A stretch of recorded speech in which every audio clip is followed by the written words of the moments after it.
سر بلاول بھٹو زرداری کو ہلال امتیاز دیا گیا، شہباز شریف صاحب نے اپنی آدھی کابینہ کو دے دیا، عمر فاروق ظہور کی ایسی خدمات تھیں کہ انہیں 6 بابے 2 بار ایوارڈ دے دیا گیا۔ آپ کے ایوارڈ پر پوری قوم جانتی ہے کہ آپ کی ایک سٹرگل ہے اور ایک عمر صرف کی ہے آپ نے اس کے اندر، لیکن یہ جو باقی ایوارڈز پر لوٹ سیل مچی ہے اور اس پر تنقید بھی خاصی ہو رہی ہے، اس پر آپ کی کیا رائے ہے؟ دیکھیے، اب جس طرح ایوارڈ دیے گئے ہیں وہ تو آپ کے سامنے ہے۔ بلاول بھٹو کو تو میرا خیال نشان امتیاز ملا ہے، ہلال امتیاز نہیں ملا۔ اور جس طرح وزیروں کو، سرکاری افسروں کو، یعنی فوجی افسروں کے علاوہ، فوجی اہلکاروں کے علاوہ جو ایوارڈ دیے گئے ہیں ان پر تنقید بھی ہو رہی ہے۔ میں تو خود جو ہے وہ تمغہ وصول کر چکا ہوں، میں اس بارے میں کیا عرض کر سکتا ہوں۔ میں نے تو یعنی اس پہ تھوڑا سا اختلاف کیا تھا، تو مجھے کہا گیا کہ یہ مارکہ حق کے حوالے سے یہ تمغہ دیا جا رہا ہے۔ میں نے عرض کیا بھائی مجھے ہلال امتیاز مل چکا ہے پہلے، تو اب مجھے تمغہ امتیاز دینے میں کیا مطلب ہے، کہ منطق ہے؟ تو بتایا گیا کہ نہیں یہ مارکہ حق کے حوالے سے ہے۔ تو پھر میں خاموش ہو گیا، کیونکہ مارکہ حق کے حوالے سے میں نہیں چاہتا تھا کوئی اختلاف کی صورت پیدا ہو یا میں تو اپنی رائے الگ سے بنا لوں۔ تو اس لیے بہرحال یہ جو کچھ ہوا ہے وہ آپ کے بھی سامنے ہے اور ہمارے بھی سامنے ہے۔ جو احتجاج ہو رہا ہے اس کے اندر بھی وزن ہے، اور یہ جس طریقے سے مطلب ہے کہ یہ ریوڑیاں بانٹی گئی ہیں، اس سے کوئی اچھا میسج تو نہیں گیا نا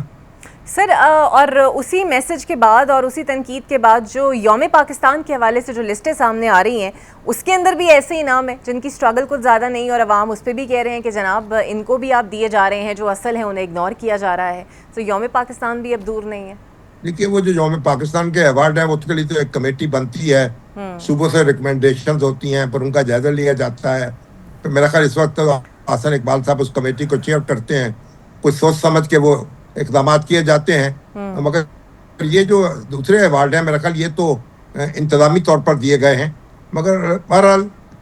جب بھی کوئی ایوارڈ دیے جاتے ہیں تو ان پر اعتراضات بھی ہوتے ہیں، اور کئی ایسے گوشے ہوتے ہیں جن پہ تنقید بھی کی جا سکتی ہے۔ اب ہمارے جو سائنٹسٹ ہیں، ہمارے جو ذہین لوگ ہیں، ہمارے جو بڑے بزنس مین ہیں، ہمارے جو سول یعنی آپ سوسائٹی کی جو خدمت کرنے والے ہیں، سوشل سروس کرنے والے ہیں،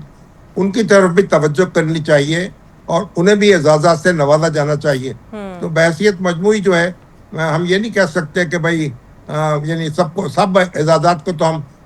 یعنی اعتراض اس پہ نہیں لگا سکتے یا ان کو مسترد نہیں کر سکتے، تو اس پہ تنقید ہوتی رہے گی، پہلے بھی ہوتی رہی ہے، لیکن بہرحال جو فیصلہ کرنے والے ہیں ان کا فیصلہ نافذ ہو جاتا ہے۔ بالکل صحیح۔ سر، ایک آخری سوال، اس پوری سیلاب کی سچویشن میں گنڈا پور صاحب جس طرح آپ صوبے کو لیڈ کر رہے ہیں، یا جس طرح گورننس کے حوالے سے ایشوز آ رہے ہیں، جس طرح آج ہی وہ پریس کانفرنس میں کہہ رہے تھے یہ تجاوزات کا اور یہ درخت کاٹنے والا جو مسئلہ ہے یہ تو بہت سال پرانا ہے، تو کتنے سال سے تو ان کی بھی حکومت پی ٹی آئی کی وہاں پر ہے، تو آپ کو لگتا ہے یہ کوئی بہتر جواب تھا اور ان کی گورننس کے حوالے سے سب چیزیں سموتھ نہیں ہے؟ دیکھیے، پی ٹی آئی کی حکومت جو ہے اس کو کم و بیش 12 سال ہو گئے اس صوبے میں، اس لیے اس جواب تو یہ تو نہیں ہو سکتا۔ اس وقت سیلاب جو ہے اس نے پھر فوج کی جو ہے ضرورت کو اجاگر کیا ہے، یعنی ہمارے جو فوجی سپاہی ہیں، جو ہمارے غازی ہیں، وہ میدان میں ہیں، وہ لوگوں کو بچا بھی رہے ہیں، ان تک راشن بھی پہنچا رہے ہیں، اور سول ادارے جو ہیں